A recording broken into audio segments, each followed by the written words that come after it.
Merci André pour cette introduction et ravi une nouvelle fois de collaborer avec Free the Bees. Donc moi je suis David Merino, Rigail.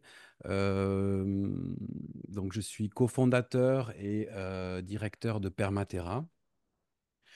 Permatera est une association dont la mission est de transmettre et d'appliquer des approches agroécologiques authentiques dans le respect de tout le vivant. Notre particularité, c'est qu'on s'intéresse, quel que soit le sujet abordé, au fonctionnement dans le modèle naturel.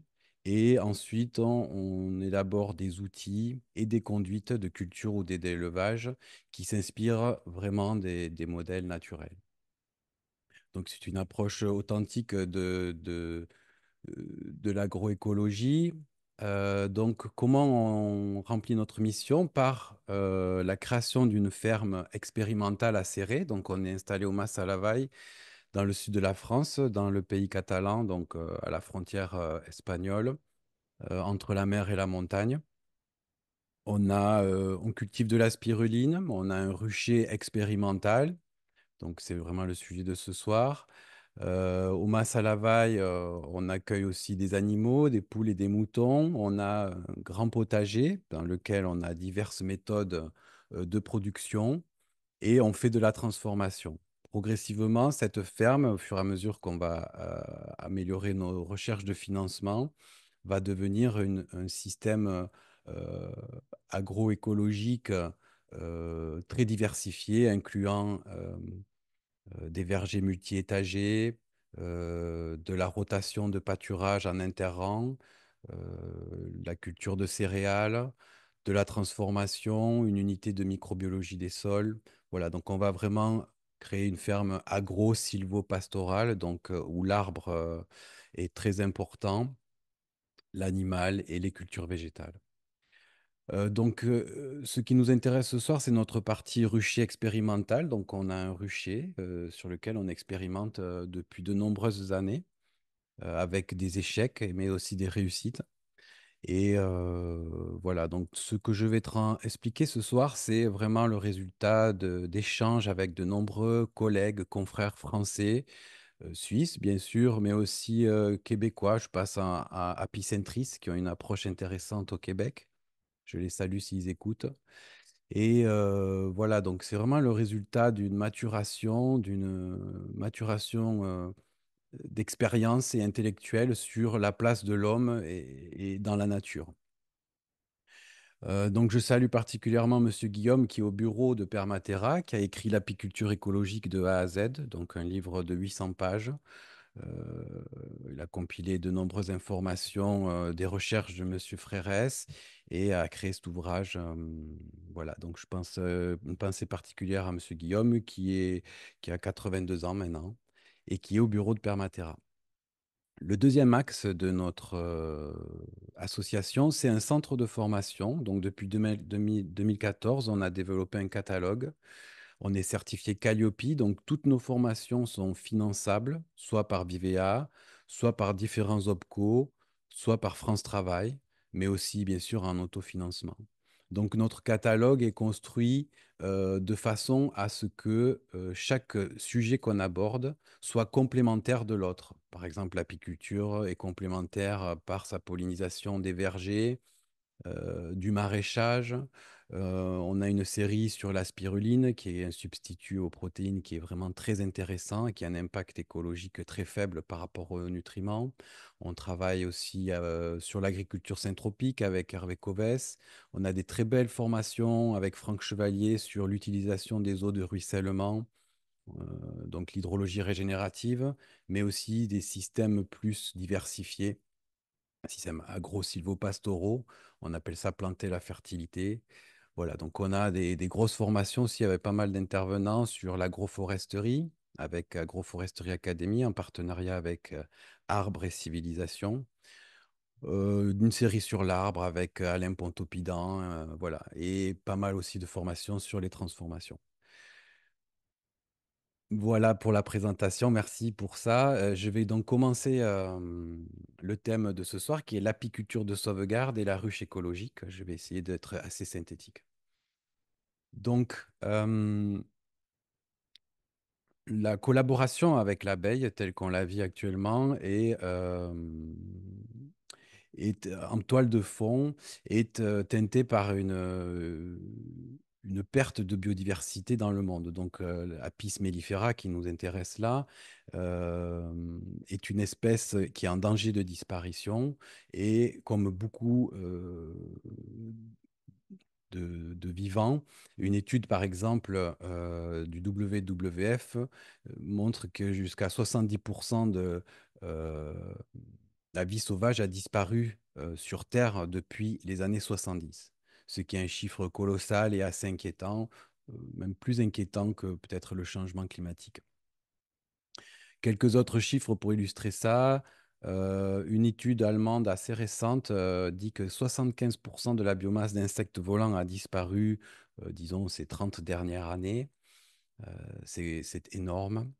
On a eu en 2018 jusqu'à 90% de mortalité dans les ruches, hein, selon l'UNAF en France. On a arraché 750 000 kilomètres de haies, c'est énorme, hein. Donc les haies, ce ne sont pas des arbres en enfilade, hein, les uns après les autres, ce sont des larges écosystèmes qui suivent généralement les réseaux hydriques dans la topographie des paysages, qui sont, qui hébergent de la vie, donc ce sont des habitats naturels, notamment pour l'abeille, et des ressources mellifères. Donc on a arraché 750 000 kilomètres de haies, c'est énorme en France depuis les années 50. Enfin, un dernier chiffre, 50% de la nature aurait disparu en 50 ans. Voilà, ce qui est quand même assez inquiétant. Donc, on parle de causes multifactorielles. Donc, je mets un point d'interrogation. On parle voilà, une des principaux facteurs de disparition, c'est pour moi et pour de nombreux collègues la dégénérescence génétique qui est due au brassage d'abeilles non endémiques, hein, c'est-à-dire euh, des abeilles qui sont soit hybridées, comme l'abeille Buckfast, qui est largement utilisée, malheureusement, parce que bon, elle est très productive, elle produit peu de propolis et elle est très docile justement parce qu'on utilise des ruches où on intervient beaucoup, mais elle n'est pas adaptée au territoire, aux différents territoires. Et voilà, donc ça, c'est l'abeille, la Buckfast, mais il y a aussi de nombreuses abeilles d'importation, euh, voilà, d'Europe de l'Est, d'Italie, etc. Une des causes aussi très importantes, c'est la toxicité et pollution.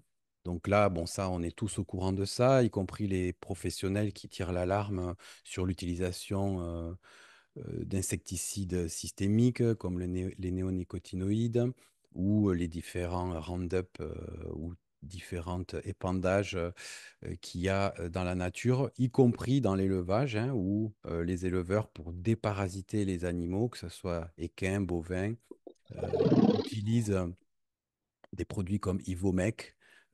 Donc ces animaux exudent par la transpiration. Les abeilles aiment butiner sur les boues ou les urines pour différents nutriments et elles sont prises aussi de plein fouet là-dedans par rapport à cette cause. Ensuite, depuis les années 80, il y a donc varroa. Depuis les années 2004, frelon asiatique. Donc ça, c'est vraiment un point de bascule dans l'apiculture moderne. Disons qu'avant les années 80, c'était assez facile de pratiquer l'apiculture, mais depuis l'apparition du varroa, ça a énormément compliqué les choses. Donc d'un point de vue biologique, c'est intéressant de savoir comment on peut adapter euh, comment disons, l'abeille peut s'adapter à ces nouveaux parasites, mais du point de vue des conduites de rucher, c'est beaucoup plus technique et beaucoup plus difficile qu'avant les années 80. Aussi, bon, on ne se fait pas toujours des copains, mais on n'est pas là non plus pour condamner, mais pour avancer des faits scientifiques et biologiques. Les pratiques apicoles modernes et la surexploitation des abeilles participent aussi à cet effondrement. On va revenir là-dessus plus en détail pour étayer ce propos. Ensuite, il y a bien sûr une perte des habitats naturels. Aussi une perte de ressources mellifères, hein. On va voir que l'habitat naturel et originel de l'abeille, c'est la forêt. La surconsommation des produits de la ruche aussi. On va voir aussi que le consommateur a son rôle et il n'est pas toujours informé, par exemple, euh, que les miels monofloraux participent à la surexploitation de l'abeille par diverses transhumances nécessaires euh, à ces miels monofloraux. On va y revenir dessus. Et enfin, l'inaction des pouvoirs publics, qui est aussi une cause importante, hein, parce que malheureusement, l'abeille n'est pas protégée par la loi. Elle est gérée par le ministère de l'Alimentation et de l'Agriculture en France, et elle est considérée comme un animal domestique d'exploitation. Malheureusement, l'abeille est sauvage depuis au moins 30 millions d'années et je pense que les pouvoirs publics, l'opinion publique et les professionnels n'ont pas compris ce parallèle crucial entre l'abeille sauvage et l'abeille domestique. Donc finalement, on parle de façon assez pompeuse, hein, en utilisant ce terme multifactoriel, mais la cause, elle est monofactorielle. Ce sont les pratiques humaines qui ont fait que l'abeille est en train de disparaître. Donc je vais juste montrer un peu, expliquer un peu le fonctionnement de l'abeille de façon très générale, hein. C'est vraiment superficiel, mais c'est pour comprendre la vision globale de la problématique. En France, il y a 180 espèces mammifères, 570 espèces d'oiseaux et 35 200 espèces d'insectes. Donc c'est un règne qui est immense, hein, euh, les insectes. On estime que sur Terre, il y a entre 1 million et 10 millions d'insectes. On n'a pas encore, bien sûr, tout classifié. Donc, on va s'intéresser à l'abeille, une nuance nécessaire entre les abeilles sociales, donc Apis mellifera, euh, pour notre cas en Europe, et les abeilles solitaires. Donc, les abeilles solitaires n'ont pas du tout le même développement biologique que les abeilles sociales. Euh, les générations ne voient pas leur mère généralement. Donc, ce sont des abeilles solitaires où la femelle vit seule et dans des roseaux, des trous de terre, hein, ou dans des sols, ou ici on voit en Iran ou en Turquie dans des sortes de cocons de pétales. On voit une larve ici. Elles pondent une série de mâles et une série de femelles. Chaque, chaque couple a son pollen et sa larve pour se développer. Et donc, les générations naissent et petit à petit enfilent comme ça. Donc, voilà, ce sont les abeilles solitaires. Il faut savoir que sur la pollinisation des abeilles solitaires et sociale, hein, 75% de la pollinisation est provoquée par les abeilles solitaires. Donc seulement à peu près 20 ou 25% par Apis mellifera. Donc l'abeille solitaire a une place très importante dans les écosystèmes, y compris sur le fait que lorsque on met des ruchers d'une centaine de ruches, qui est aberrant, hein, sur un endroit. On va rafler toutes les ressources pollinifères de ces abeilles.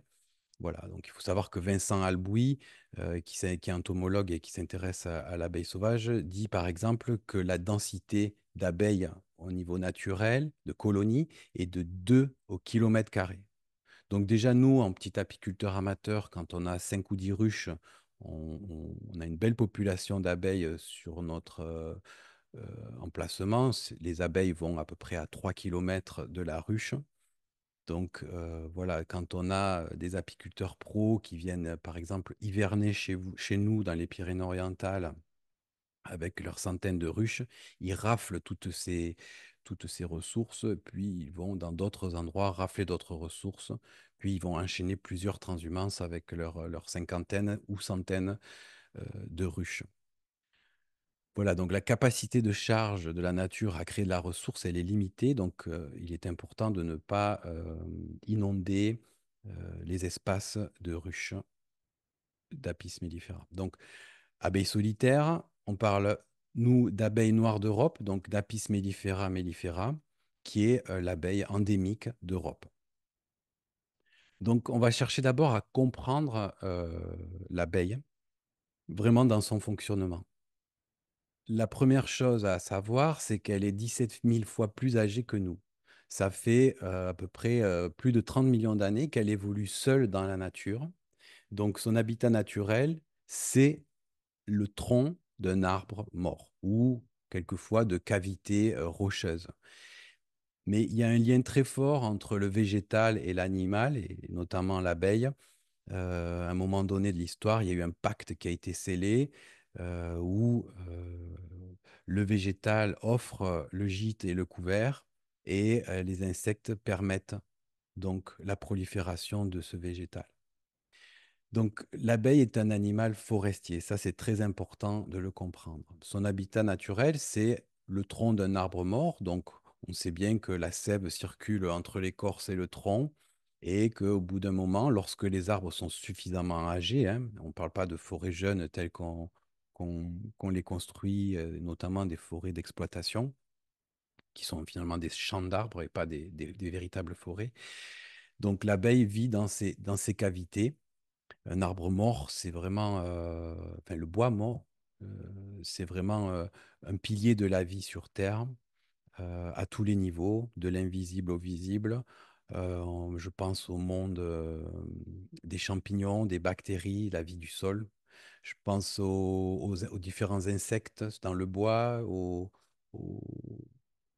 aux oiseaux aussi, donc l'habitat qui est l'habitat aussi des oiseaux. Voilà, donc l'arbre, c'est un pilier. On voit ici un pic vert, les écureuils, ici un petit oiseau aussi. Donc il y a un lien direct entre les pics parce qu'ils sont, eux, en fait, ils accentuent le trou qui est créé par des blessures de branches. Et donc, ça crée un orifice dans l'arbre mort qui permet aux colonies de rentrer et de s'infiltrer dans l'arbre. Donc, si vous vous intéressez à l'abeille à l'état sauvage, un excellent ouvrage de Vincent Alboui, qui est entomologue. Et je vous conseille aussi la lecture de Thomas Sillet, qui est une référence dans l'apiculture alternative. Il a écrit de nombreuses publications et aussi des livres comme La démocratie chez les abeilles, où il explique notamment le fonctionnement d'un essaimage dans la nature et comment les abeilles communiquent entre elles et quel est le processus d'une ruche originelle à une ruche secondaire, donc un autre habitat dans la nature. Voilà, donc depuis plus de 30 millions d'années, l'abeille, disons, est dans son état sauvage. C'est énorme hein, par rapport au moment où nous avons commencé à, disons, collaborer avec l'abeille. Donc au tournant du néolithique, lorsque les chasseurs-cueilleurs se sont sédentarisés en inventant l'agriculture et de cette façon aussi la propriété euh, les abeilles étaient toujours sauvages. Donc c'était là, cette image que vous voyez, c'est une peinture rupestre dans la grotte de l'Araignée à Valence en Espagne. C'est la première trace qu'on a de l'exploitation des abeilles, enfin, en tout cas de la collaboration des abeilles par l'homme. Donc on voit une femme là, c'est-à-dire une très belle peinture rupestre qui extrait euh, d'une colonie dans un tronc d'arbre du miel dans son panier. Donc du néolithique jusqu'à à peu près les années 1900, on peut dire que s'est développée une apiculture. Donc vraiment là, on est dans une culture de l'abeille, très progressivement, une apiculture traditionnelle. Donc là, c'était toujours avec des abeilles sauvages, mais il y a eu un début de domestication. Donc là, il y a eu différents types de ruches utilisées, en pierre, en bois, en paille. Voilà, jusqu'aux années 1900. Et à l'apparition du pétrole et avec les nouvelles technologies, notamment au niveau de la coupe du bois, on a construit des boîtes.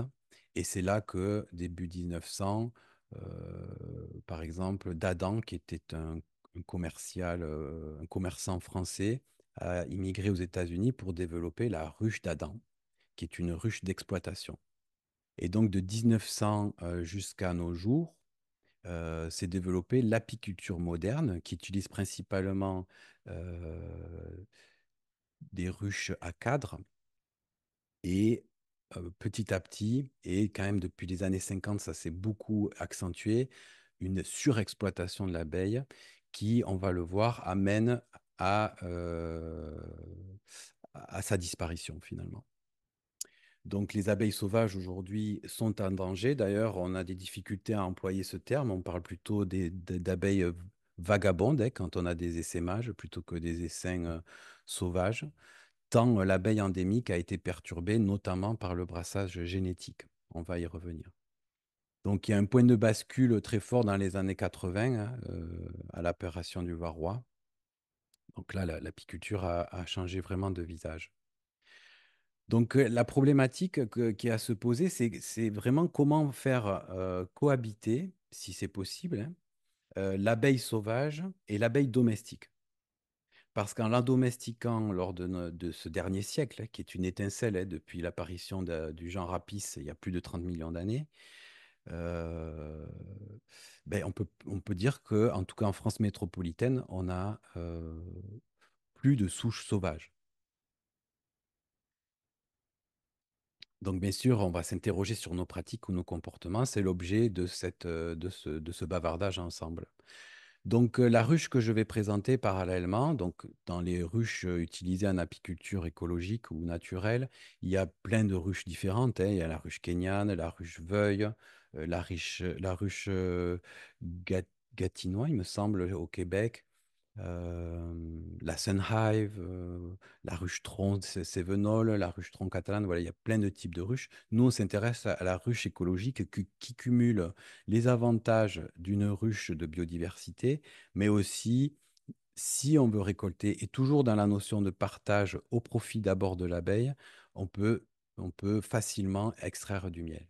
Donc, Monsieur Guillaume, donc, qui est au bureau de Permatera, a écrit ce livre avec Monsieur Frérès, et ils sont partis sur la ruche Varé, qui a été inventée au début des 1900 par l'abbé Varé. Donc, je vous conseille vraiment la lecture, L'apiculture pour tous, qui est vraiment une base excellente. Donc, on va s'intéresser un peu au fonctionnement du modèle naturel. Donc, j'ai fait un petit tableau comparatif. Euh, donc, en haut, on a le fonctionnement naturel, les pratiques modernes en orange, et en bleu, les pratiques traditionnelles. Donc, au niveau de l'habitat, déjà, dans le fonctionnement naturel, il y a une descente naturelle. Donc, je vais vous montrer un peu comment ça fonctionne. Euh, Sûrement, plusieurs d'entre vous connaissent déjà la fonction de l'essaimage en milieu naturel, mais peut-être d'autres moins. En tout cas, ça nous fera un petit rappel intéressant. Donc, je vais vous parler de l'essaimage et de la descente naturelle. Imaginons dans un tronc d'arbre, de façon schématique ici, en milieu naturel, une colonie qui est installée, qui a passé son année apicole, donc qui a récolté du miel, donc c'est en jaune sur le dessus, du pollen qui est souvent autour du couvain, et on a en bleu le couvain. Donc en gris, on voit 8 rayons. Généralement, dans la nature, il y a entre 7 et 8 rayons. En jaune, donc le miel qui est toujours au-dessus du couvain, le pollen qui est entre le miel et le couvain, et le couvain qui est bien sûr protégé par les abeilles. Donc cette boule de vie où on a au centre la reine est toujours en bas de son habitat, à cause bien sûr de la gravité.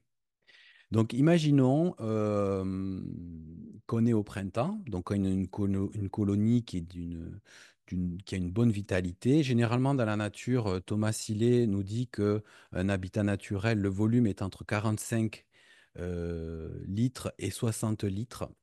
On a une colonie qui est bien développée. À un certain moment, donc ce sont des colonies qui sont beaucoup plus petites que dans des ruches modernes, par exemple les ruches d'Adam.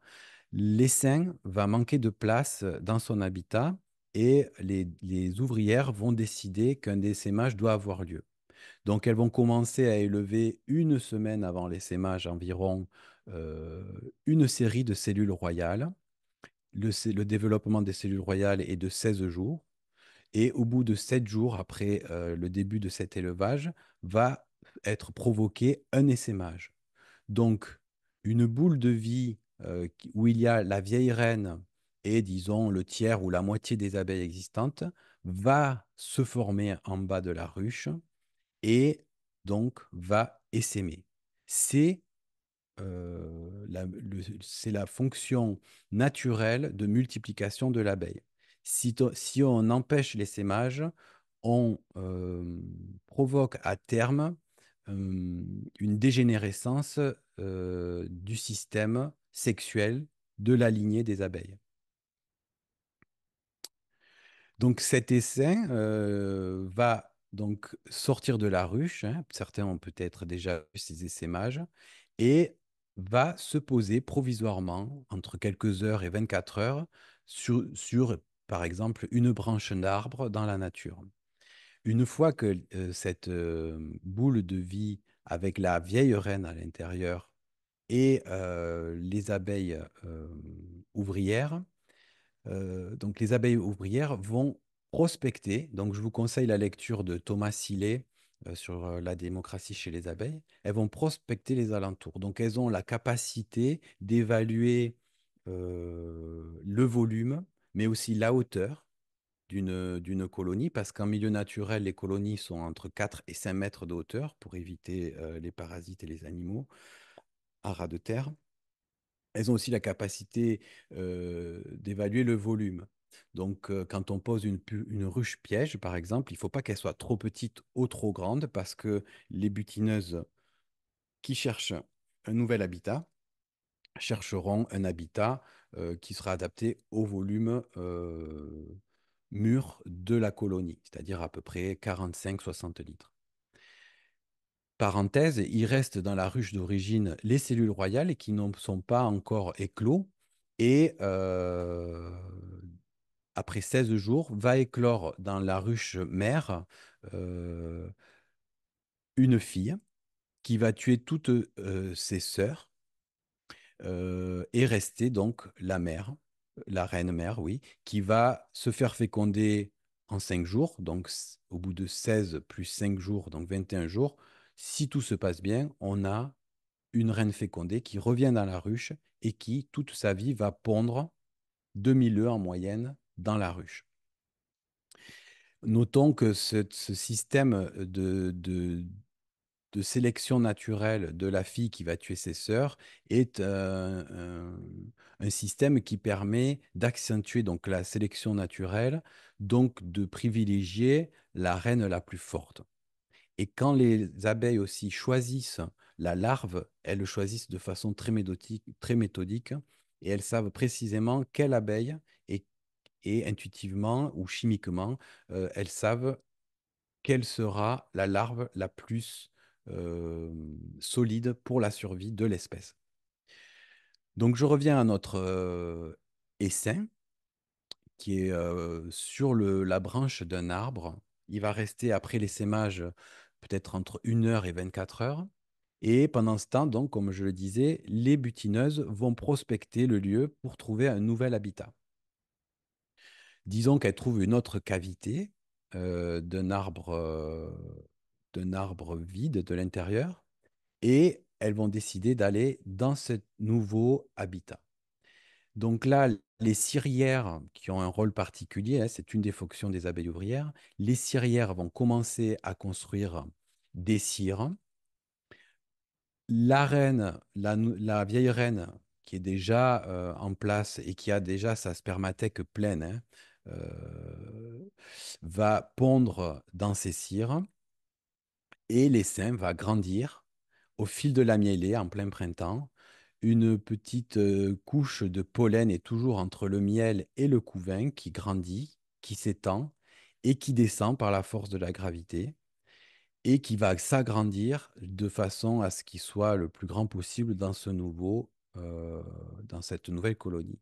À l'été, on va arriver dans cette configuration et à la fin de l'été, tout le miel qui a été produit au-dessus va être donc utilisé pour la survie de la colonie, pour se chauffer, pour se nourrir, tout le long de l'automne et jusqu'à l'hiver, à l'entrée de l'hiver. Et de nouveau, cette colonie va se redévelopper une nouvelle fois sur un nouveau cycle. Il faut savoir que la reine, la jeune reine qui est née donc après l'essaimage dans la ruche d'origine, va être fécondée euh, pendant 5 jours, pendant des vols nuptiaux, par plusieurs mâles. Donc il peut y avoir, je ne sais pas, peut-être entre 15 et 20 mâles qui vont la féconder. Donc cette fécondation se passe généralement en plein vol et il va y avoir plusieurs mâles qui vont féconder cette reine. Donc, petite anecdote, une fois dans un rucher, j'ai trouvé une ruche où il y avait des abeilles oranges et des abeilles noires au sein de la même ruche. J'étais très étonné et j'ai vite compris en fait que l'essaimage qui avait eu lieu avait laissé place à une nouvelle reine et cette reine avait été fécondée par plusieurs mâles. Ça, c'est un problème assez grave dans l'apiculture. Pour moi, c'est un des plus sérieux problèmes parce que lorsqu'on transhume ou on laisse des transhumances professionnelles ou amateurs se passer de façon anarchique et c'est pas du tout contrôlé, on peut avoir inondé, si vous voulez, les territoires de plusieurs races différentes. Et s'il y a des essaimages, les reines peuvent être fécondées par des races différentes. Donc des races Buckfast, des races caucasiennes, Linguista, différentes races. Euh, voilà, donc ça, à l'intérieur de la spermathèque de l'abeille, disons, qui est endémique, hein, ou plutôt noire, eh bien, il va y avoir une dégénérescence génétique trop rapide, même si on sait que la diversité est importante au sein des ruchers. Voilà, petite digression. Donc, on voit ici un trou d'envol dans un arbre d'une colonie sauvage. On voit ici précisément un essaimage dans lequel il y a la vieille reine et un tiers de la ruche d'origine. Et on voit ici des constructions, donc on est en bas de rayon, en bas de la ruche, ça se présente plus ou moins de cette façon. Bon, là, on est dans une ruche écologique, donc on a des rayons qui sont bien alignés parce qu'on en a besoin pour voir par notre fenêtre arrière, sans ouvrir la ruche, comment ça se passe. Mais les abeilles font ça normalement de façon très organique. Voilà, c'est très, très bien organisé euh, en milieu naturel. Voilà, donc petit parallèle avec notre ruche, maintenant qu'on sait le point principal en milieu naturel, à savoir l'essaimage qui est fondamental, et la descente et la remontée de l'essaim. Donc si on transpose ça à la ruche écologique, hein, donc on voit que la ruche écologique a un plancher en bas, donc là on la voit de l'arrière, elle a une série de hausses, une hausse est toujours la même. Il n'y a pas de corps ou de hausse de récolte comme sur les ruches à cadre. Donc la colonie, on installe une colonie en haut de ruche comme ça, et la colonie va se développer en descendant, puis de l'automne à l'hiver va remonter jusqu'à atteindre sa configuration à la sortie de l'hiver là-haut. Donc nous, bien sûr, on ajoute toujours les hausses entre le plancher inférieur et la hausse inférieure par le bas, de façon à créer systématiquement de l'espace par le bas pour imiter la nature finalement.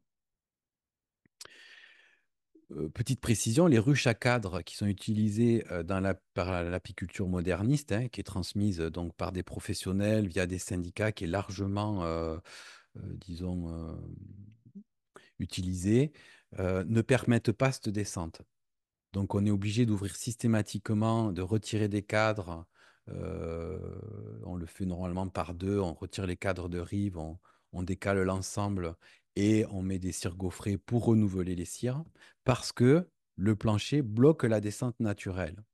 Et contrairement à nous, ce type de ruche à cadre, lorsque le corps est rempli d'une bombe, hein, qui est nourrie artificiellement avec une reine artificielle, qui, durant sa vie, va être très performante, mais sur le long terme, va fragiliser l'abeille, on peut ajouter des hausses pour les récoltes par le dessus. Je vais y revenir.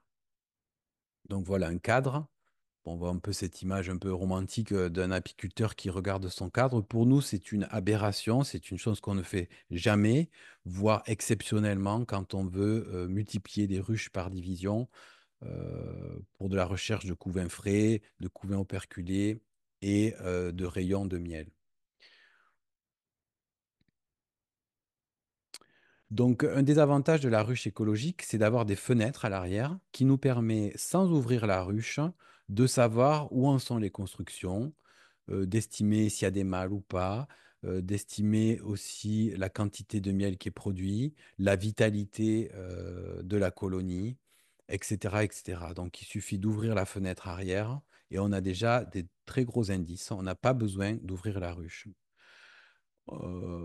Donc, nous, en fait, on intervient toujours sous la colonie, sous la boule de vie, ou au-dessus de la boule de vie pour retirer le miel, éventuellement, toujours s'il y a suffisamment de réserves pour elles sur leurs propres ressources pour passer l'hiver.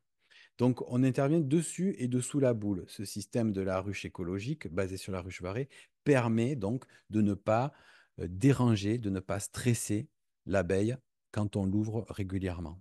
Il faut savoir que le couvain se développe à 36 degrés. Dès qu'on ouvre une ruche, il y a un stress au niveau déjà de l'intrusion, mais aussi au niveau de la température qui peut refroidir le couvain.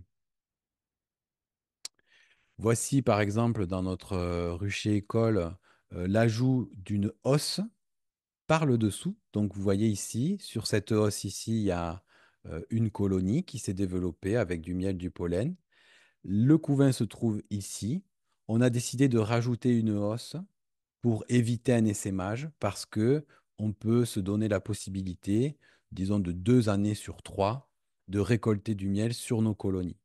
Au bout de la troisième année, si on a récolté donc 2 fois, 2 années consécutives, on laisse essaimer la ruche en ne rajoutant pas de hausse par le dessous et le fait de ne pas avoir de place va provoquer un essaimage et donc l'élevage naturel d'une abeille.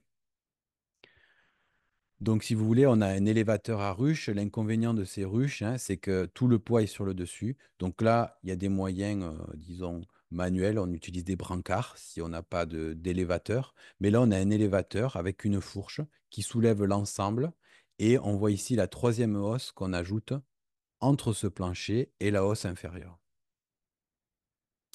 Donc la colonie n'est jamais éclatée. Et ça, c'est la beauté de cette ruche. Donc, je continue le comparatif, toujours par rapport à l'habitat. Donc, on a une descente naturelle en fonctionnement naturel, pas de descente dans l'apiculture moderne et à cadre. Donc, ça veut dire qu'il faut ouvrir fréquemment pour savoir ce qui se passe dans la ruche, mais aussi pour changer les cires. Donc, c'est vraiment des causes de stress importantes. Et donc, dans la ruche écologique, on a cette descente naturelle. Au niveau de la ventilation, ça, c'est une spécificité de la ruche écologique. Donc, il y a une régulation de la ventilation et de l'humidité. Il faut savoir que le nectar rentre à 60% de taux d'humidité dans la ruche. Et lorsque le nectar est operculé euh, par les abeilles, il descend à 18 degrés d'humidité. Voilà, donc les butineuses vont chercher du nectar. Elles donnent ce nectar aux nourrices qui ont des glandes céphales développées pour changer ce nectar en miel qui est stocké, qui est séché et qui est operculé. Donc, la spécificité de la ventilation de cette ruche, c'est qu'on a, si vous voyez ici, le plancher avec le trou de vol ici. Là, on a 2 hausses qui sont installées. On peut aller jusqu'à 4 hausses, voire 5 exceptionnellement. Ici, il y a une moustiquaire qui permet donc, qui permet de garder les abeilles au-dessous. Ensuite, on a un module nourrisseur. Parfois, il est important de les nourrir. Et ces 2 modules au-dessus, le coussin isolant et le toit qui est ouvert aux 4 vents, qui permet l'extraction d'air de la ruche. Donc, il y a une ventilation grâce à cet effet de cheminée là-haut qui permet, on le voit sur ce schéma ici, l'entrée d'air par le trou de vol qui circule le long des ruelles entre les rayons et qui est tiré par cette chambre de ventilation dans le toit. Donc ça a bien sûr plusieurs avantages, hein. Donc la ventilation est filtrée au niveau du coussin isolant par soit de la paille, soit du bois, soit du coton, hein. Et ça permet d'avoir vraiment une aération très fine dans la ruche. On ne parle pas d'un courant d'air, hein, mais d'une circulation très fine de l'air qui permet de renouveler l'air. Donc il faut savoir que l'abeille respire, hein. Elle a sur son ventre des trous qui permettent à l'oxygène de rentrer dans son abdomen qui contient de l'hémolymphe, donc qui est un liquide qui baigne les organes. Et c'est de cette façon que les organes sont oxydés par cette respiration. Quand on observe une abeille, on voit qu'elle respire avec son abdomen. Donc l'abeille a besoin d'air frais. Lorsque vous voyez sur ce schéma-là de ruches varées modernes, hein, ou de ruches d'Adam ou Langstroth, Warnow, qui sont des ruches à cadre, on a ici des toits qui sont complètement fermés.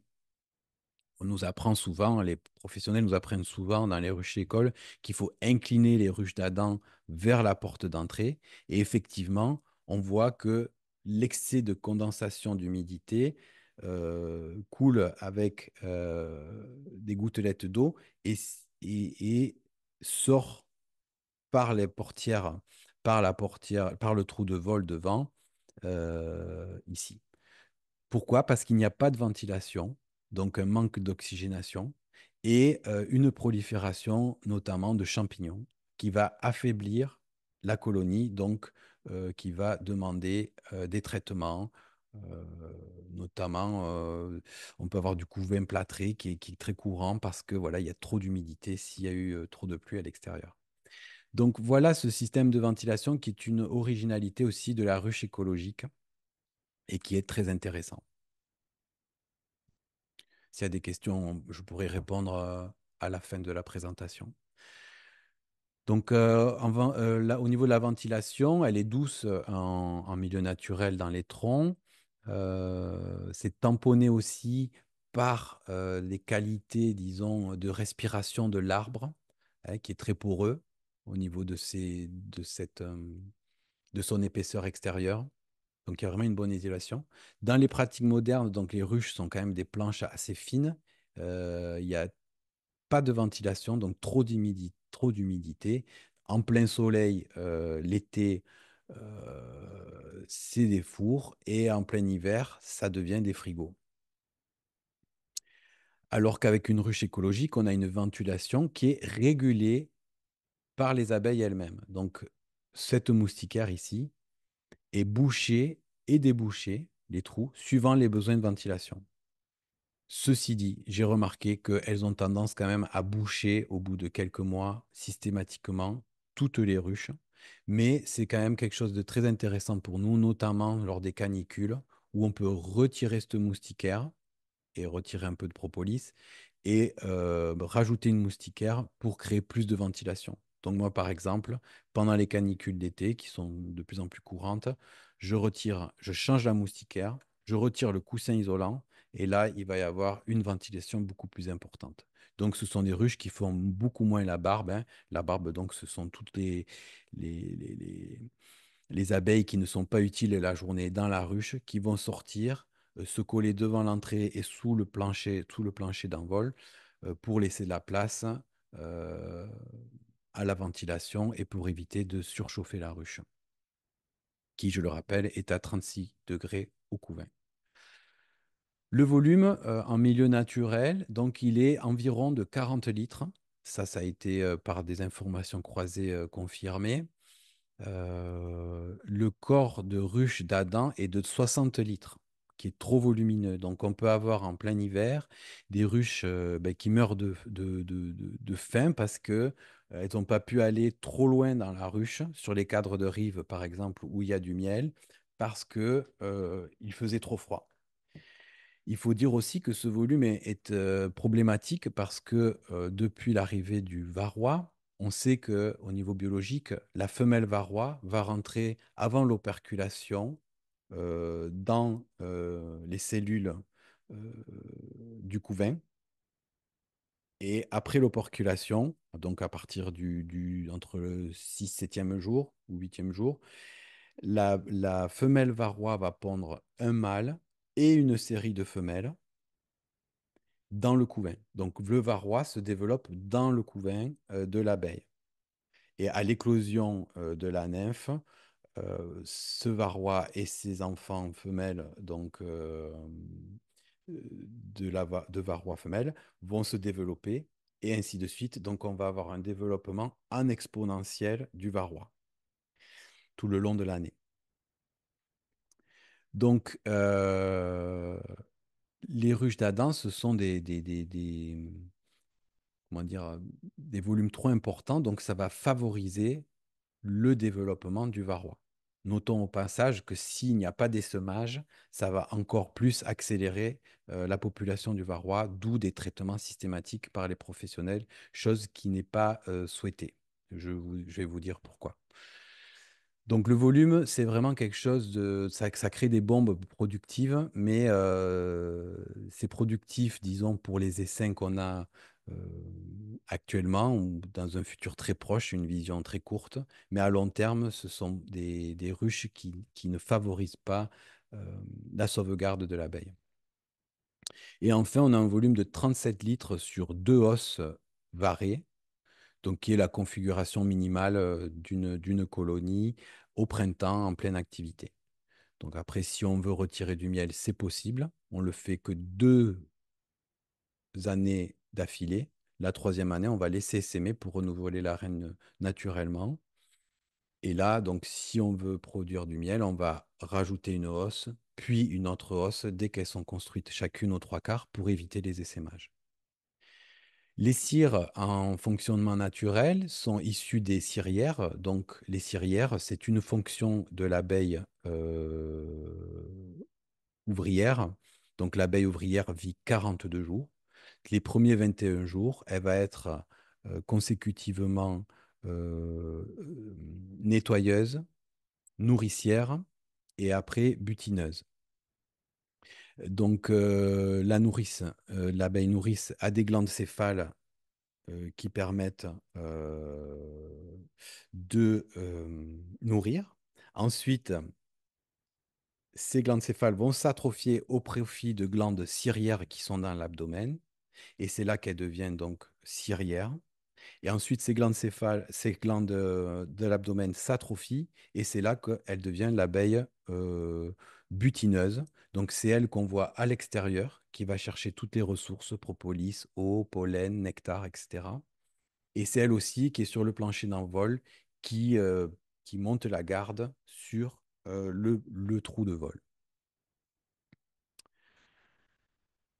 En pratique, dans les pratiques modernes, on utilise des cires gaufrées pour, soi-disant, accélérer la construction des rayons, qui n'est pas forcément sûre parce qu'elles doivent démonter et remonter. Ça représente plusieurs inconvénients parce que ces cires gaufrées sont fondues donc de cires qui ont été récupérées d'anciennes exploitations, donc elles sont traitées.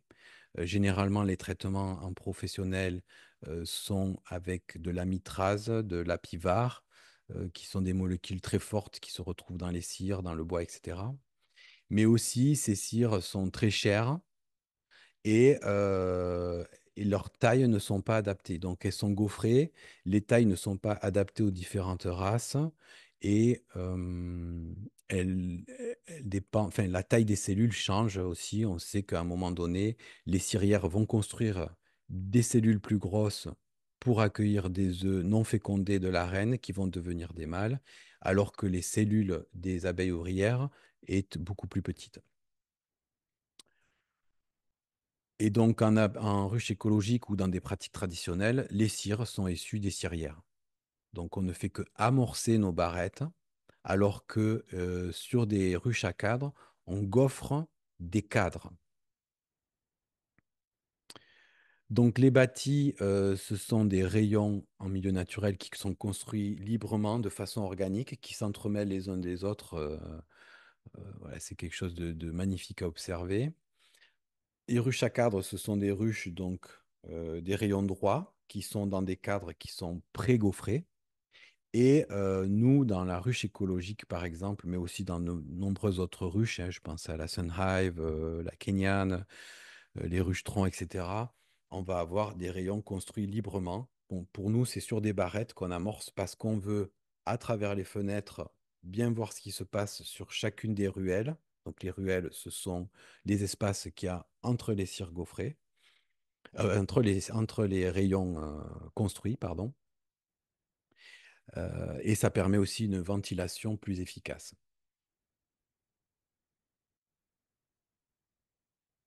Donc là, on voit un cadre. Donc on voit bien la cire gaufrée qui a été donc soudée sur des fils inox. Donc ça, c'est une pratique que j'ai fait au tout début quand j'ai commencé l'apiculture. C'est très chronophage, c'est très cher parce qu'il y a tout un business autour de la cire gaufrée et c'est pas forcément utile comme on le disait. Et voilà ici une colonie où là, il y a eu une récolte de miel sur un bâti qui est sur une barrette. Donc, on a juste cet élément en bois sur le dessus. Et dessous, on a de la cire qui est bâtie et là, qui est remplie de miel. On peut observer que cette cire est déjà un peu vieille par rapport à sa couleur brune, euh, parce qu'il y a eu différents passages de couvain là-dessus. Donc, comme le passage du couvain à un moment donné sur la ruche Varée va monter du fait que, il y a une descente et qu'on rajoute des hausses par le dessous, eh bien, forcément, on va récolter du miel qui aura déjà accueilli un passage au moins de couvain.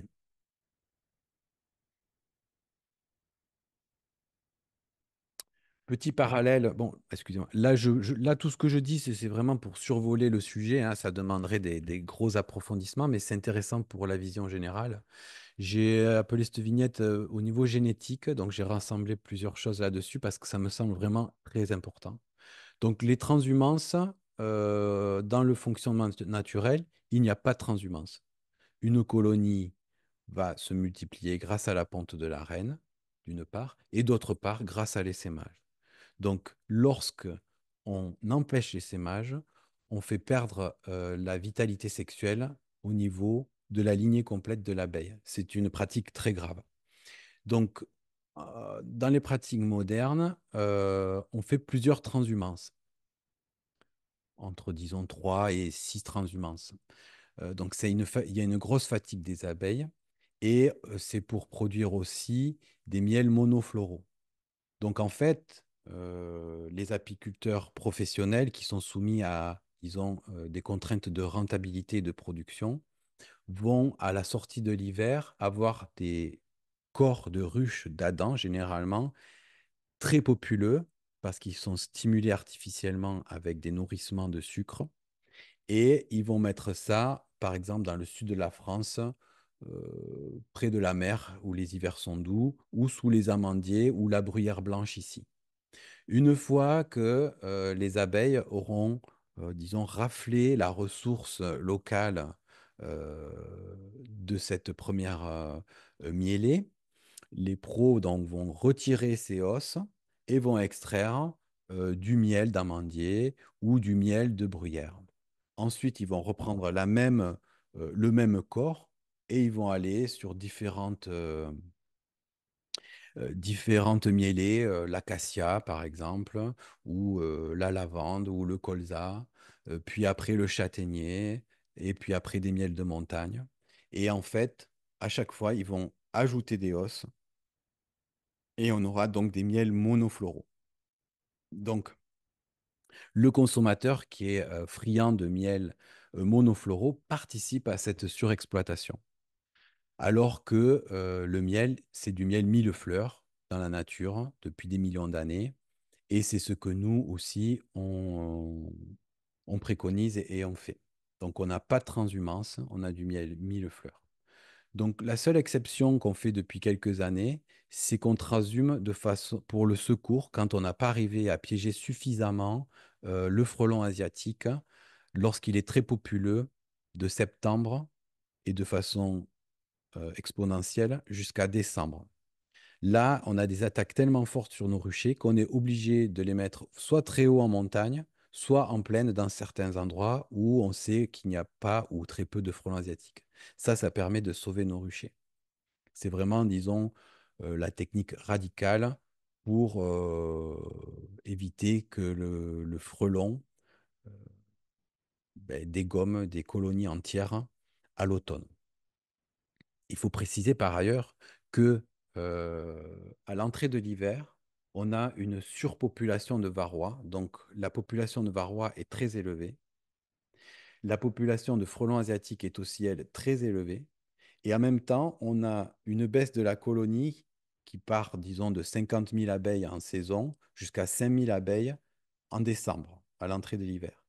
Donc cette disproportion-là entre la population de varrois à l'intérieur de la ruche, la population de frelons et la baisse jusqu'à 10% de sa population en saison d'abeilles, fait qu'on a une pression très importante et c'est souvent à l'entrée de l'hiver ou pendant l'hiver qu'on perd ses ruches parce que justement la grappe est trop petite ou parce qu'il y a une charge virale trop importante à cause du varroa.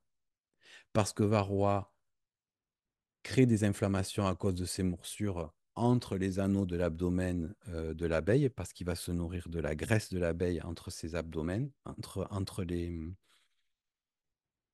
anneaux de l'abdomen, mais il transmet aussi une vingtaine de virus. On va y revenir de suite.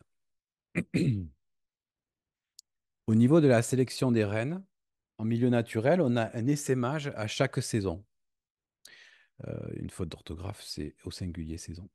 Euh, Alors, on a un ou plusieurs essaimages chaque saison. Donc, il y a une sélection naturelle des larves par les abeilles elles-mêmes. Ça, c'est très important. Et ça permet. Donc, il y a une rupture du cycle de ponte.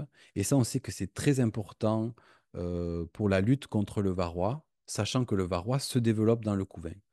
On peut avoir quelques dizaines de jours, 30 à 40 jours, sans, avec une coupe d'élevage du varroa, parce que justement, il n'y a plus de couvain pendant l'essaimage. Donc ça, c'est très important.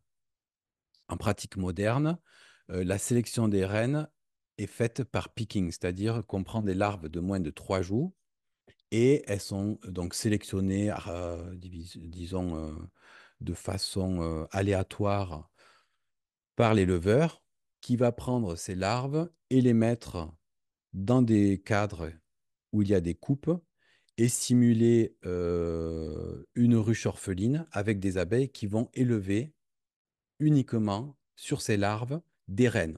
Donc ça, cette technique est utilisée pour la production de reines, qui est un business qui est très développé parce que justement, il y a beaucoup de pertes actuellement, mais aussi euh, pour la gelée royale. Donc, à un certain moment, lorsqu'il y a le plus possible de gelée royale, je crois que c'est à partir du 7 ou 8e jour, on découpe la capsule et on pompe la gelée royale, on tue la larve de reine qui a été créée et élevée, et on va, par des millilitres, prendre des petites quantités avec une pompe de gelée royale. Voilà, donc, je fais toujours un petit parallèle morbide et maladroit. Imaginons des aliens qui viennent sur Terre et qui sont friands du placenta de nos femmes et qui vont euh, retirer ce placenta pour, dans des magasins de beauté, acheter ce produit qui serait bon pour la santé de ces aliens. Donc c'est assez barbare, excusez-moi, mais c'est ce qu'on fait aux abeilles. Donc c'est une pratique qu'on ne fait pas dans nos ruches. Donc, excusez-moi.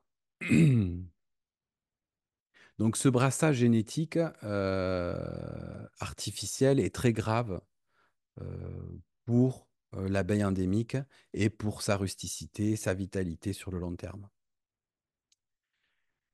Donc, il y a beaucoup l'abeille noire n'est pas très utilisée par les professionnels parce que, elle est beaucoup plus virulente que la buckfast. La buckfast, c'est une abeille qui est plus grosse, qui est très productive, qui va bien aux éleveurs, et aux producteurs de miel parce que, euh, elle est docile, elle produit beaucoup et elle produit peu de propolis aussi.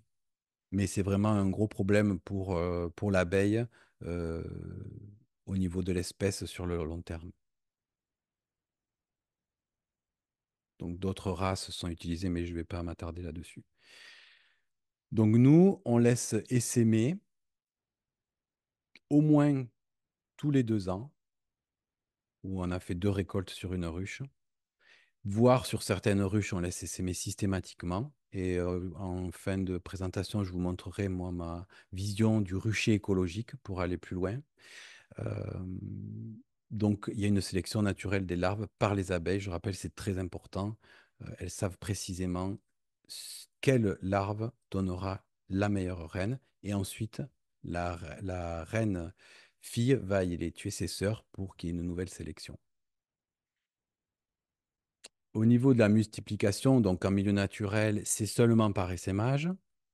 Dans les pratiques modernes, on utilise donc, des élevages de reines, dont je viens d'expliquer, le système, qu'on mélange à des paquets d'abeilles. Et parfois, ce ne sont pas les mêmes lignées, donc on met, euh, disons, des abeilles, d'une certaine lignée avec, des reines d'un autre rucher, voire qui viennent de l'étranger, dans des cages à reines. Donc là, on va avoir, ça, c'est des pratiques qui sont assez, où il y a peu de succès.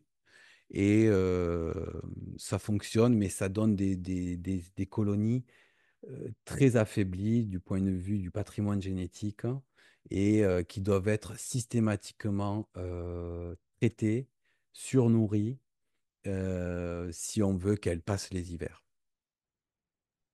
Pour information, David, il reste une dizaine de minutes. Ok, je vois ça. Donc, je vais accélérer un peu.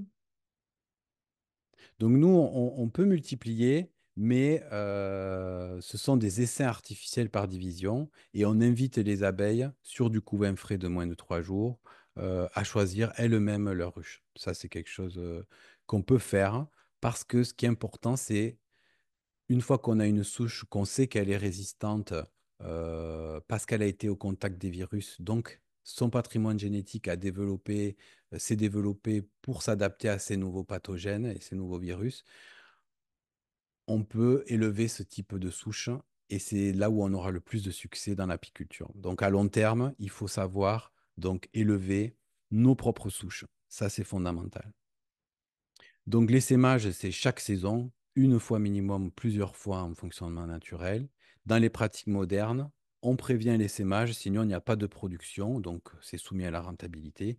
Donc il y a des pratiques, plus ou moins, disons, barbares, où on va, couper les ailes de la reine pour qu'elle reste dans la ruche, ou détruire, dès qu'il y a, une fièvre d'essaimage, détruire les cellules royales qui sont en cours de développement. Et nous, on favorise l'essaimage systématiquement, sauf si on veut récolter. Donc nous, on mange très peu de miel, hein. On s'intéresse à l'abeille et pas à ses produits, principalement. Au niveau de la productivité, dans le fonctionnement naturel, donc elle est faible, due à ces petites colonies, dans des petits volumes, et ces nombreux essaimages systématiques. Dans les pratiques modernes, il y a une productivité très intense, donc des récoltes systématiques. On peut aller de 20 à plus de 100 kilos par ruche, avec plusieurs transhumances. Donc une fatigue très importante de l'abeille, d'où le fait de changer, grâce à des éleveurs et des reines d'élevage qui, je le rappelle, sont, sélectionnées artificiellement, sont changées tous les ans, voire tous les 2 ans, pour avoir des jeunes reines qui pondent très fort. Dans une pratique traditionnelle, avec une ruche écologique, on peut avoir une production, par saison, si tout va bien, 2 années sur 3, de 12 kilos par année, ce qui est très important pour une consommation familiale. Gelée royale, j'ai déjà expliqué ça. Donc, c'est uniquement en milieu naturel pour les besoins du couvain et de la reine. Au niveau moderne, bien, on peut donc élever dans des ruches orphelines des cellules royales pour leur retirer la gelée royale à destination de la vente et la consommation humaine. Et dans la ruche écologique, il n'a pas de production de gelée royale et c'est uniquement comme en milieu naturel pour les besoins du couvain et de la reine exclusivement. Pas de nourrissement, évidemment, en milieu naturel. Ce sont les mielés naturels qui permettent le nourrissement des abeilles. Par contre, en milieu professionnel, c'est principalement avec du sirop de betterave. Ce sont des nourrissements très importants et systématiques parce que les pros doivent prendre la majorité de miel pour la vente et compenser donc cette récolte de leur travail par des sucres de sirop de betterave. Donc souvent les pros ont des mètres cubes, ces IBC là, des mètres cubes de sirop avec des pompes et voilà, ils nourrissent plusieurs fois par année artificiellement. Donc nous on peut nourrir, mais de façon juste à assister l'abeille en cas de problème, surtout à l'automne ou à la sortie de l'hiver pour constituer des réserves. Au niveau des parasites, donc dans le fonctionnement naturel, il y a un équilibre entre l'hôte et le parasite si la souche est résistante. Donc on est dans les années, bon, je vais essayer de faire très court parce qu'il me reste 8 minutes, mais dans les années 80, il y a eu un gros choc, il y a eu jusqu'à 70-80% de pertes dans les ruchers. Les professionnels savaient que l'amitrase fonctionnait et ils ont traité directement avec cette molécule. Depuis l'abeille qui est traitée systématiquement, euh, enfin, Varroa s'est adapté à cette amitrase et à d'autres traitements, et on doit augmenter les doses, varier les traitements et les intensifier tout au long de l'année. Donc, ce qu'il faut savoir par rapport à ça, c'est que donc Varroa transmet une vingtaine de virus. Donc, quand on s'occupe du Varroa, on peut baisser sa population, mais c'est que la moitié du travail. L'autre moitié du travail, ça va être de rebooster l'immunité de l'abeille pour qu'elle se défende de ces divers virus. Donc, en milieu naturel, on a, depuis les années 80, des colonies qui survivent plusieurs années parce que ces abeilles ont développé des stratégies par le développement et l'adaptation épigénétique pour s'adapter à ces nouveaux virus et au virus donc du varroa. En pratique moderne, ce sont des traitements systématiques. Donc là, il y a un grand danger. On est en train d'élever en fait un super varroa résistant. Ça va renforcer le parasite et à la fois affaiblir l'abeille. Et on lui enlève toute possibilité de développer des stratégies pour s'adapter à ces nouvelles situations, à ces nouveaux virus.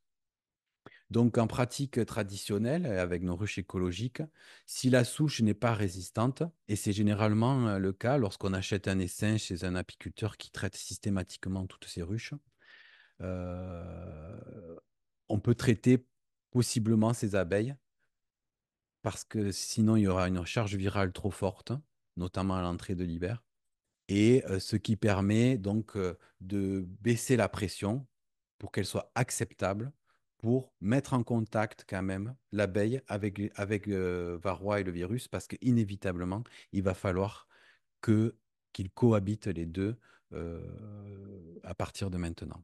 Donc la stratégie à long terme, c'est de trouver le seuil pour favoriser cette évolution, ce coévolution. Donc ça, on fait souvent ça avec par du comptage, tout en abaissant la pression létale surtout dans des environnements peu propices où on a de la pollution, une surpopulation de ruches, du frelon asiatique et tous les facteurs qui s'accumulent.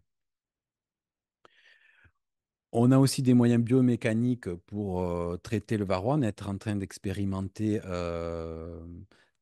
l'introduction de Stratiolaelap simitus, qui est un des prédateurs du varroa dans nos ruches par un plancher spécial d'élevage de simitus. Et il faut que, comme je le disais, travailler sur l'immunité de l'abeille. Je vous conseille les conférences de Gilles Gromont qui sont excellentes. C'est un vétérinaire, donc un scientifique, qui a euh, de très belles explications par rapport à ça. Je vous conseille aussi Mycobi, Myriam Lefebvre, un programme belge qui utilise le champignon amadou pour complémenter par nourrissement et par sirop les abeilles, pour booster l'immunité, mais aussi les boissons fermentées telles que le kéfir qu'on peut mélanger dans des abreuvoirs ou la kombucha. Il y a encore d'autres approches pour l'immunité, mais je m'arrêterai là pour l'instant. Bon, malheureusement, sur le frelon asiatique, ben, il y a des méthodes de piégeage qui existent. Mais nous, vu que c'est le paradis du frelon là, dans notre département et surtout à Céré, là où on est installé, on a décidé de transhumer systématiquement chaque année parce qu'il y avait trop de pression. Donc, il reste 4 minutes, je vais terminer. Nos explications nous permettent de comprendre quand même brièvement, là, avec cette présentation, ben, le paysage et la situation actuelle. Moi, je suis en train de m'orienter vers ce que j'appelle le rucher écologique, qui est simplement une imitation de ce qui se fait dans la nature. Donc, l'idée, c'est de développer des unités de ruches aux fonctions complémentaires. On sait faire ça de façon séparée. On est en train de le consolider dans notre rucher expérimental. Donc, en fait, il y a une unité de production d'essaims naturels. Donc là, on a des ruches-troncs traditionnels, paille, Sunhive. Donc, ce sont des très petits volumes qui essaiment systématiquement chaque année. Ces essaims, on doit les récupérer dans une unité de piégeage.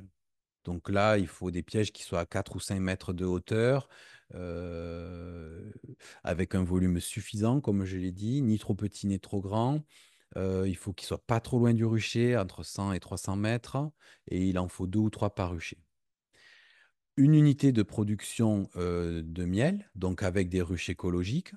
Donc là, on peut avoir les avantages d'une ruche de biodiversité si on ne veut pas augmenter le volume et l'avantage d'une ruche d'exploitation si on veut retirer, mais sans perturber la colonie. Donc, une unité de production d'essaims naturels, une unité de piégeage pour les récolter, une unité de production avec des ruches écologiques et une unité d'élevage sur une ruche varée horizontale, par exemple, ou en créant des nucléis, en faisant des essaims par division. Donc ça, c'est vraiment pour moi l'aboutissement de ces 15 années d'apiculture. Et c'est ce vers quoi on se dirige et on a des résultats très intéressants jusqu'à maintenant. Donc pour résumer, comment faire pour faire cohabiter l'abeille domestique et l'abeille sauvage, qui est vraiment le cœur euh, de la question de la sauvegarde de l'abeille. Donc pour moi, le point le plus crucial, c'est de restaurer une génétique endémique originelle.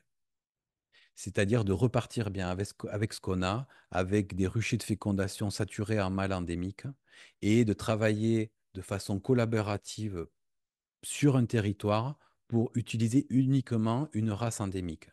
Donc ça va demander une organisation au niveau de la société, au niveau des pouvoirs, et on n'y est pas du tout encore. Mais c'est quand même une piste qui est très sérieuse, et si on veut sauvegarder l'abeille, c'est comme ça qu'il faudra faire en premier lieu. Ensuite, il faudrait protéger Apis mellifera par la loi. Ça va être très difficile parce que ça va mettre en péril les professions d'éleveurs, de producteurs de miel et des autres produits de la ruche.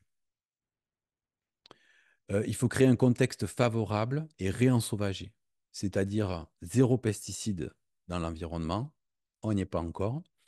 Il faut régénérer les habitats naturels. Donc, je pense à Francis Allais avec son association pour la forêt primaire, qui est un projet qui est juste extraordinaire pour les abeilles, mais pour l'ensemble du vivant, y compris pour des systèmes agroforestiers agricoles, et repeupler ces habitats naturels avec des abeilles endémiques. Ensuite, il faut contrôler les pratiques apicoles et de façon coordonnée au niveau national. Donc, pas d'autres races d'abeilles que de races endémiques, et donc protéger les frontières, chose qui n'est pas du tout faite. Et c'est pour ça qu'on a varroa, et c'est pour ça aussi qu'on a frelon asiatique. Pas ou peu de transhumance. Et si transhumance, il faut que ça soit contrôlé pour éviter qu'il y ait des races partout et que ça perturbe le bassin génétique. Et il faut réintroduire l'abeille endémique par des élevages grâce à des ruchers de fécondation saturés de mâles.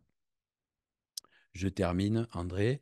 Donc, il faut revenir à des pratiques apicoles généralisées, respectueuses de son mode de vie naturel.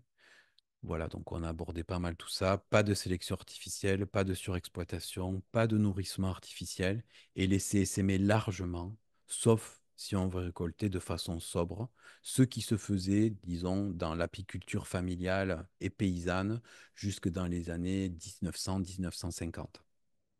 Chaque ferme ou chaque petite famille rurale avait deux ou trois colonies et il y avait, disons, une distribution harmonieuse de ça dans les paysages. Et enfin, il faut informer le consommateur pour une consommation sobre. Le miel, ce n'est pas du sucre. Et comme je l'ai dit, il faut faire attention aux miels monofloraux qui participent à la surexploitation. Voilà, j'ai été très bavard. J'espère que ça vous aura intéressé. Et j'ai terminé. Merci André. Merci David pour cette présentation. C'est très intéressant de faire les comparaisons entre ces trois types d'apiculture ou de pratiques. C'est très intéressant de pouvoir se faire une idée et de voir les avantages et les inconvénients.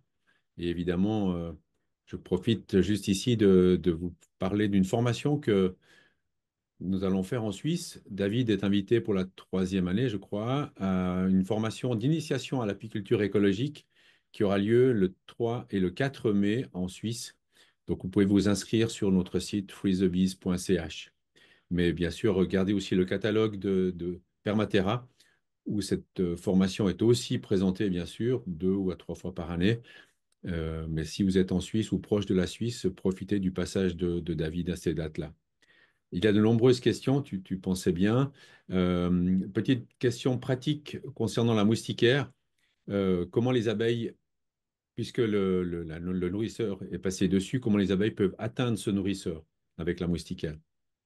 Alors il y a simplement une languette, un petit trou qui permet le passage dans le module nourrisseur qui abrite donc le nourrisseur, qui est un nourrisseur de type Loro, qui fait, je crois, 1,4 litres de contenance.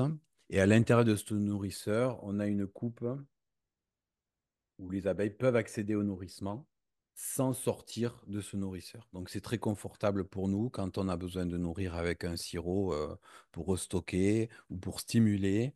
Euh, on vient, bien sûr, sans équipement, on verse le sirop, on ferme le nourrisseur et il n'y a pas de contact direct entre l'abeille et nous-mêmes. Donc c'est confortable et pour nous et pour l'abeille. Valérie nous explique que dans ses dadans, il a percé un trou avec une mèche pour l'aération, justement, et les abeilles font une sorte de ventilation grâce à cette aération qu'elle a proposée.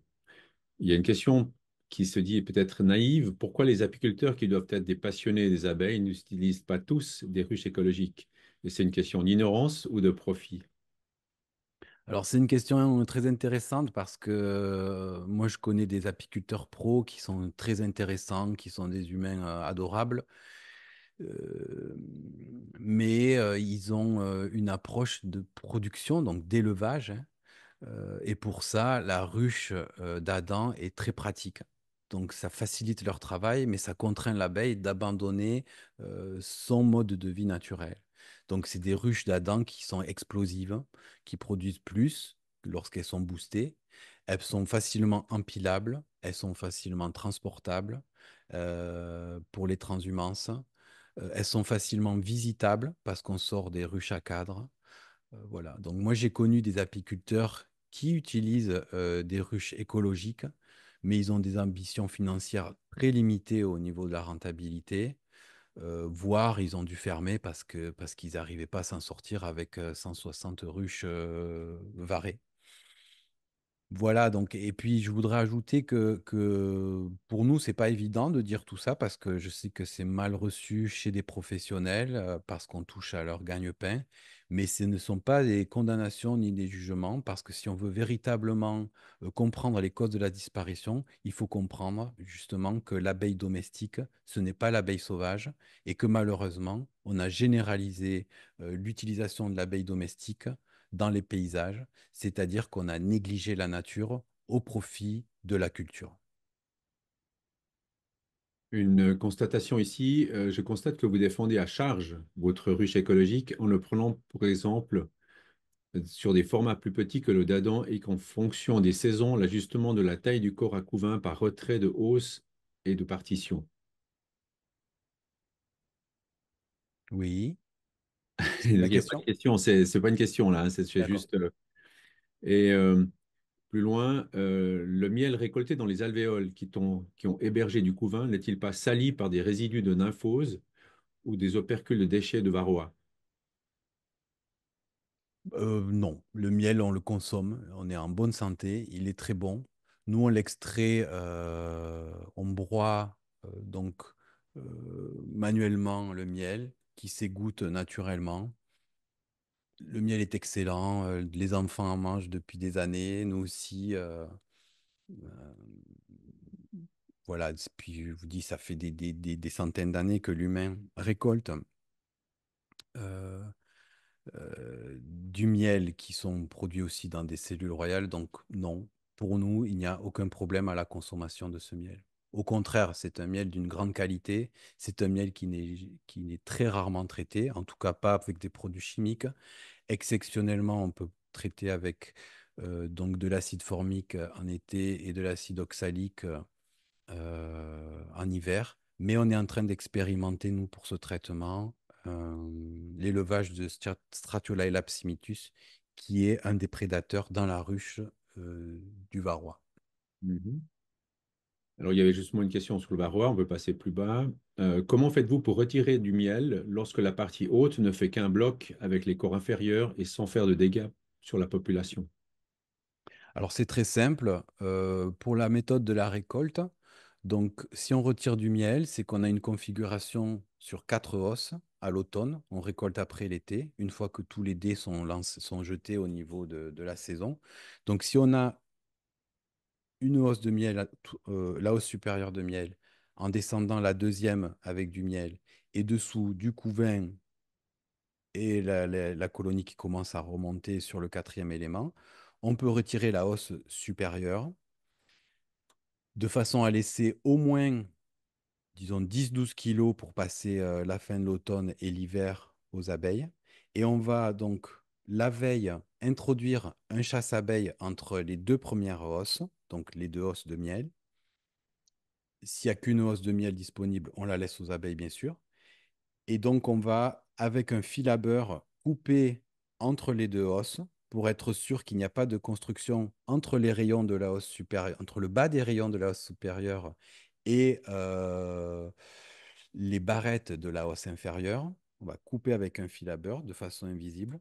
Et là, on va lever, insérer un chasse-abeilles qui va retirer les abeilles de la hausse supérieure qui vont aller au couvain le soir. Et le lendemain, on va récupérer la hausse supérieure où il y aura pratiquement plus d'abeilles dedans. Si on essaie de contenir l'essaimage, mais qu'on laisse remérer naturellement, est-ce OK génétiquement ou est-ce que cela crée de l'épuisement sexuel que vous avez évoqué? Est-ce que j'ai pas bien compris? Oui. Si on essaie de contenir l'essaimage, mais qu'on laisse C'est-à-dire remérer naturellement, d'éviter l'essaimage, c'est ça? contenir, bien sûr, oui, oui, éviter Ok. l'essaimage. Ouais.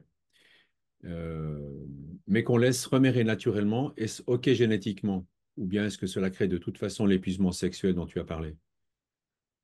Alors le remérage, il faudrait déjà qu'on crée de l'espace systématique. Donc ça voudrait dire que la reine arrive au terme de sa vie, donc des 4 ou 5 ans, et que, elle envoie plus de phéromones suffisamment. Et là, les abeilles vont élever une nouvelle reine. Et il risque d'y avoir supersédure, donc cohabitation de deux reines en même temps. Euh, c'est- je- Alors, c'est quoi la fin de la question? Excuse-moi, André. Est-ce que si justement on pratique de cette manière-là, on crée ou pas l'épuisement sexuel dont tu as parlé? Alors, je ne sais pas ce qui est entendu par épuisement sexuel, mais en tout cas, Est-ce que, je sais pas, peut-être que ce que Valérie, vous aimeriez prendre la parole, vous aimeriez le dire à haute voix directement? Euh, oui, bonsoir Voilà. David. Vous m'entendez bonsoir. ou pas? Oui, oui, oui. Très bien. Oui, vous évoquiez tout à l'heure l'épuisement sexuel. Alors peut-être que j'ai pas bien compris, mais alors du coup, comme je suis très méticuleuse et précautionnelle de mes abeilles, je me dis, ouh là là, t'essayes de faire ce qu'il faut pour contenir un petit peu l'essaimage, mais peut-être que il faut justement pas faire ça. Donc, j'entends ce que vous dites tous les 2 ans, tout ça. Mais si on enlève, par exemple, les cellules qui sont à l'extérieur des cadres euh, pour limiter l'essaimage, mais qu'on laisse celles qui sont sur l'intérieur des cadres pour le remération, est-ce que ça va créer un appauvrissement dont vous parliez tout à l'heure au niveau génétique ou pas, puisque c'est naturel? Alors, au niveau génétique, il n'y aura pas d'appauvrissement, sauf si, bien sûr, cette nouvelle reine, mais ça, c'est valable dans tous les cas, est fécondée par d'autres mâles de races différentes dans l'environnement. Oui. Mais oui, le remération est possible. Donc, effectivement, les cellules de remération se trouvent souvent en nombre bien moins inférieur, voire une cellule unique au cœur du couvain, au centre des cellules. Donc, on ne les voit pas trop si on n'ouvre pas les ruches. Euh, et effectivement, les cellules royales d'essaimage, elles sont plus à l'extérieur. Mais pour répondre précisément à votre question, non, il n'y aura pas de fatigue sexuelle s'il y a du remération.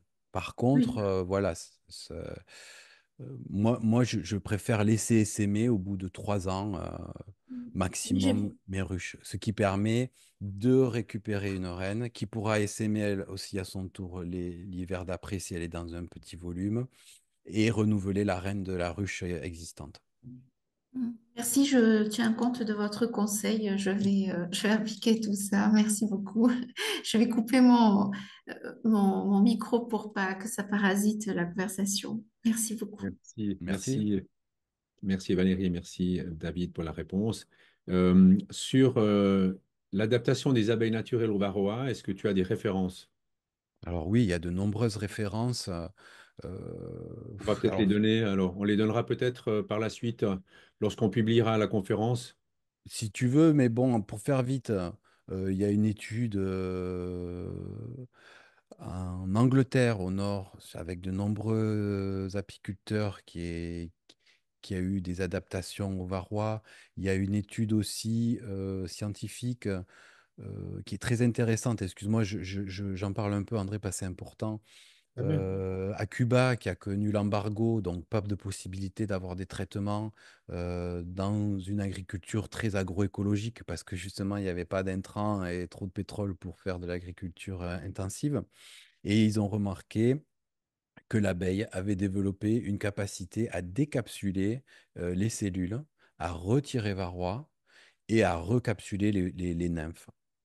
Donc, il y a ça, il y a David Heath, il y a Thomas Seeley au nord de New York, il y a l'abeille d'Île-de-Groix.